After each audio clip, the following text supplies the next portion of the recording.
Assalamualaikum warahmatullahi wabarakatuh.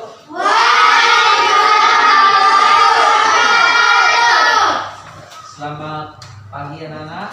Pagi. Apa kabar hari ini? Baik. Masih ada yang tidak hadir? Hadir semua. Kita lakukan memulai pembelajaran ini, kita berdoa. Berdoa dimulai. Bismillahirrahmanirrahim.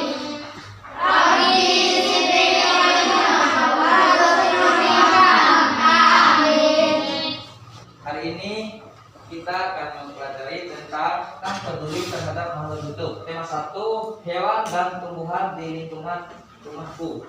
Adapun tujuan pembelajaran kita hari ini adalah siswa mampu membuat pertanyaan tertulis menggunakan kosakata baku dan kalimat efektif untuk persiapan wawancara dengan benar. 2, siswa mampu mengidentifikasi masalah-masalah keseimbangan lingkungan dengan tepat.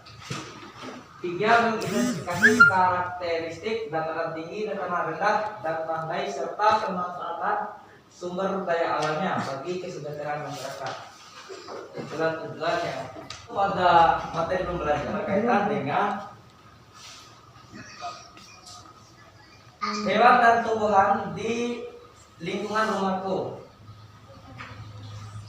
Itu ya salah satu yang mudah kita dapatkan yaitu adalah bunga, ada sapi, ada kambing, ada ayam, ada pohon mangga, ada pohon pisang dan lain sebagainya. Itu dari sekian tumbuhan yang kita sebut tadi, yang mari kita membahas salah satu menjadi kebutuhan pokok kita, yaitu padi. Sebelumnya, padi adalah tanaman yang sangat penting di Indonesia. Padi menghasilkan beras. Banyak penduduk Indonesia yang mengkonsumsi padi. Dapat tumbuh di daerah panas dengan curah hujan tinggi. Daerah utama penghasil padi adalah Jawa Barat, Jawa Timur, Jawa Tengah, Sulawesi Selatan, dan Sumatera Utara. Pertumbuhan padi dibagi menjadi 3 tahap. Pertama, benih atau biji. Padi dimasukkan ke dalam karung. Karung benih direndam 1 malam di dalam air supaya berkecambah benih terjadi bersama. Selanjutnya, tahap pertumbuhan padi berlangsung antara 110 hari hingga 130 hari. Setelah panen, padi gabah ditumbuk dengan lesung atau digiling sehingga sekam atau kulit padi terlepas dari isinya. Bagian isi inilah yang berwarna putih, kemerahan, ungu, atau bahkan hitam yang disebut dengan beras. Anda bisa memperhatikan gambar yang di sampingnya. Ini yang pertama, padi dulu, terus direndam di dalam air sehingga berkecambah.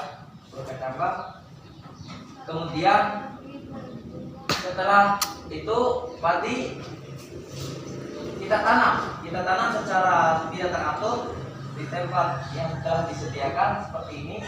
Kemudian setelah besar kita cabut lalu tanam kembali sehingga pada proses selanjutnya akan menjadi seperti ini. Padi berlangsung antara 110 hari hingga 130 hari. Setelah panen, padi gabah ditumbuk dengan lesung atau digiling sehingga sekam kulit padi terlepas dari sini. Bagian inilah yang disebut dengan beras. Selanjutnya kita akan membahas mengenai karakteristik kenampakan alam. Sudah dari awal Pak Guru menyampaikan bahwa salah satu penampakan alam ini akan nampak yaitu apabila pada saat musim tertentu, musim hujan, para petani menanam padi di sawah.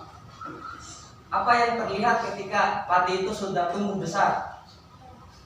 ketika kita berdiri di atas bukit misalnya melihat di sawah itu, melihat sawah yang sudah sudah tumbuh besar ya, yang sedang warna hijau. Apa yang kelihatan di sawah itu? Kelihatan apa? Itu akan terlihat keindahan alam, itu kemantangan alam ya. Artinya akan terlihat indah, hijau.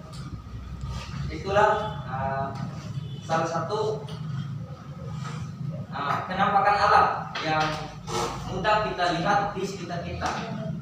Ya, nanti misalnya di daerah kita ini pada musim hujan nantinya ketika hujan turun, pohon-pohon akan berdaun hijau ya. Dan ketika kita melihat ke atas gunung itu akan terlihat hijau indah, sejuk. Ya, tapi di sini kita akan membahas hal lain, yaitu pantai. Pantai adalah daerah yang berbatasan langsung dengan laut. Pantai yang landai dan pula yang terjal. Pantai yang landai biasanya digunakan untuk objek wisata. Nah, sebelum kita lanjut, siapa yang pernah ke pantai? Gambaran ini sudah menunjukkan bahwa di sekitar kita ini banyak pantai ya. Terus dataran tinggi, permukaan bumi yang ketinggian 500 meter di atas permukaan laut. Dataran tinggi biasanya dimanfaatkan untuk peristirahatan, objek wisata dan pusat perkebunan. Selanjutnya dataran rendah adalah permukaan bumi yang datar dengan ketinggian kurang dari 200 meter dari atas permukaan laut. Pada umumnya dataran rendah berada di sekitar pesisir pantai. Dataran rendah banyak digunakan untuk berbagai keperluan, di antaranya pertanian, peternakan, perumahan, dan industri, serta beberapa jenis kegiatan perkebunan seperti perkebunan kelapa dan tebu. Jadi sekarang ini di dataran rendah atau di dataran tinggi?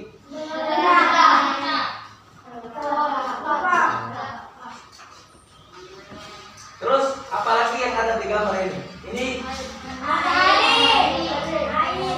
air itu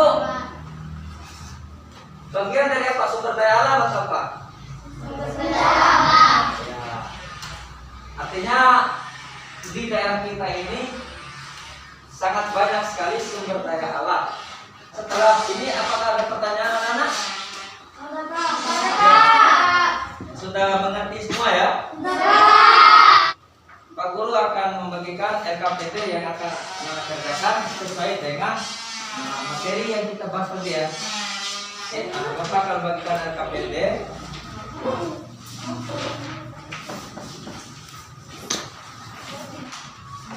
Ya, sembari anak-anak melihat LKPD yang Bapak bagikan, saya berikan waktu 5 menit ya untuk menyelesaikan.